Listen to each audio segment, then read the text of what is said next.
Assalomu alaykum. Tungi labirint kanaliga xush kelibsiz. Ushbu audio hikoyalar sizga manzur keladigan bo'lsa, kanalga obuna bo'lib, bir dona like tugmasini bosishni unutmang. Tayyor bo'lsangiz, men boshladim. La'nat ko'prigi. Atrof qorong'u azamat do'stlari bilan ancha vaqt qolib ketdi. Soat taxminan 2 bo'lgan edi. Uyiga qaytayotganda esa yaqinroq yo'lni tanladi. Hamma gapiradigan qishloq chetidagi eski ko'prikdan bironta odam tirik qaytmagan. Kechasi bu tomonlardan yurish umuman mumkin emas. Bu qoidani hamma bilardi, lekin Azamat bunga ishonmadi. Bu mish-mish ekanini isbotlash uchun u aynan shu ko'prikdan o'tishga qaror qildi. U ko'prikning oqshom sukunatida qadam tashlar ekan, orqasidan kimdir kelayotganini sezdi. Qadam tovushlari aynan uniki bilan bir xil. U to'xtasa, to'xtaydi, yursa, yuradi. Azamat yuragi tez ura boshladi, keskin orqasiga o'girildi. Hech kim yo'q. Faqat qorong'u daryo va biroz tuman. Qo'rquv hissi yo'qoldi. U biroz to'xtab oldiga qaradi. Biroq endi uning ro'parasida o'zi turardi. Voy dahshat, bu qanday bo'lishi mumkin? O'sha kiyim, o'sha chehra, faqat qarshisidagining ko'zlari o'rnida bo'shliq, lablarida esa sovuq jilmayish bor edi. Navbat meniki, pichirladi qarshisidagi nusxa va Azamatning ko'z o'ngi qorong'ulashdi va hushidan ketdi. U sezib turardi, kimdir ko'prik oldidan chiqib uni rosa do'pposlardi. Nihoyat Azamat umuman turolmaydigan jalajon holatiga keldi. Erta tongda Azamat ko'zlarini ochganda, zax sovuq joyda qo'llari bog'langan holda o'tirardi.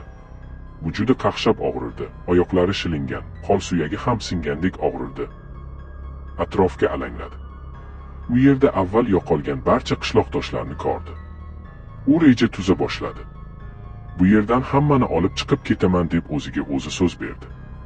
Shu vaqt vahshiylardan biri qo'lida tayoq bilan Azamat tomon kela boshladi. U qo'rqmadi. Qo'rqmasdan ko'zlariga tik boqdim. Oldimga kelganda qo'lidagi jism bilan yuzimga qattiq zarba berdi.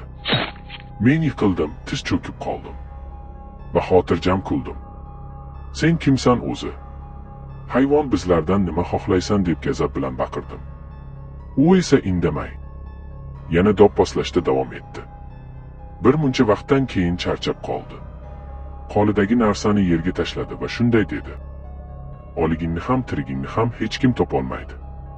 Qochishni xayolingga ham keltirma, baribir uddalay olmaysan. Agar kimdir qochishga harakat qilsa, shu yerda hammani oldida eng og'ir qiynoq bilan azoblanadi. Meni o'ldir iltimos deb yolvoradi, lekin o'ldirmayman. Qiynoqni yanada kuchaytiraman. Hozir esa qisqacha film ko'rasanlar, olib kel qochoqni" deb baqirdi. Tashqaridan to'rtta bahaybat kishi bir nimjon yigitni sudrab kelishdi. Arqonni oyoq qo'llariga alohida bog'lashdi va tor tomonga torta boshladi. Men va atrofdagilar dahshat bilan bu holatni kuzatib turardik.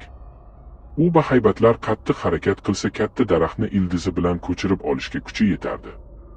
Bu nimjon yigitni osongina ikkiga bo'lib tashlashdi. Hamma yer qon. Yigitni oyoqlari uzilib yarmidan bo'linib ketdi. Hamma qichqirdi. Meni ham qo'rquv hissi egalladi.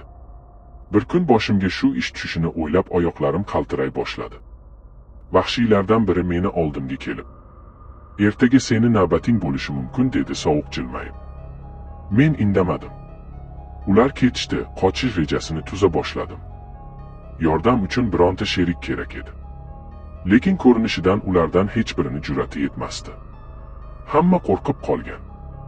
Ularga qochsak ham qochmasak ham baribir o'ldirishadi deb ko'p harakat qilishim samarasiz ketmadi. Yonimdagi bir yigit men sen bilan faqat qo'lga tushmaymiz deb va'da ber dedi. Va'da berdim. U bilan mukammal reja tuzdik. Reja shundan iborat edi. Ular yo'q vaqtda qo'lu oyoqni bo'shatamiz va hammani ozod qilib, xuddiki bir kishi qochib ketganday qilib ko'rsatamiz. Vahshiylardan birinchi kelgani vahimaga tushadi va qolganini chaqirishga ketmoqchi bo'lganda hamma birdaniga unga tashlanadi. Aniq bilaman, ko'pchilikka kuchi yetmaydi. Va hujumga tayyorlanamiz. Shu yerdagi barcha qattiqroq jismlardan foydalanib, ularga qarshi jang qilamiz.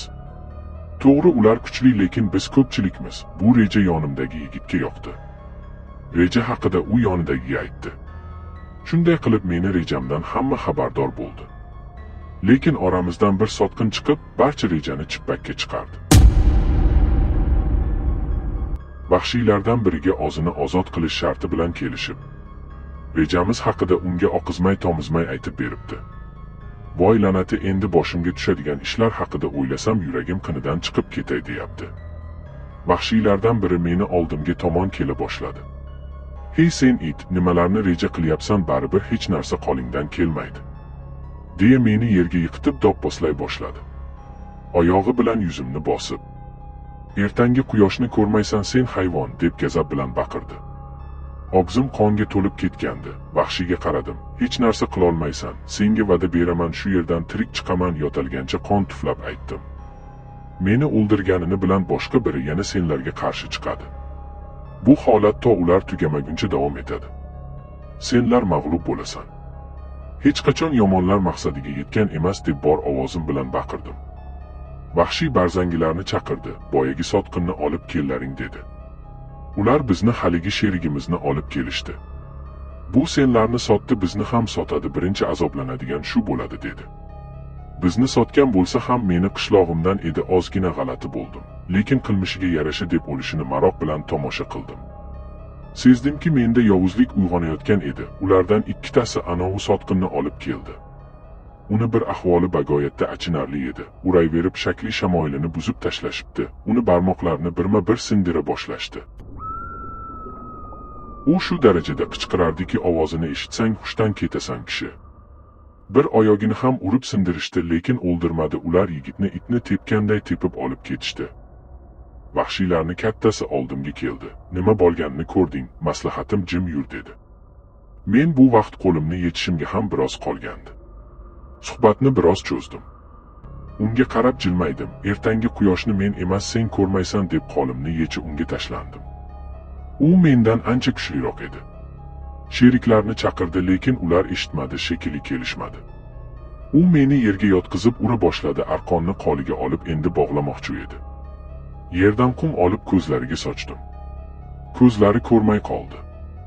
Endi mendan ko'rasan deb o'rnimdan turdim va tosh bo'lagi bilan boshiga qattiq zarba berdim. U yerga yiqildi, vahshiylardek tashlana boshladim. Taxminan 48 marta boshiga ana shu tosh bilan urdim. Sheriklarimni boldi basqil degan ovozlarni ham eshitmadim. Keyin hammani birin-ketin ozod qila boshladim. U yerdan hammani ozod qilib olib chiqib ketdim. Lekin hali manyaklarga nima bo'lganini, qayoqqa ketishganini bilmayman.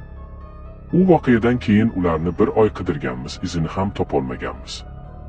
Yer yorilgan, u yer ostiga kirib ketishgan go'yo. Shu kundan boshlab hamma meni qahramon deb atay boshladi.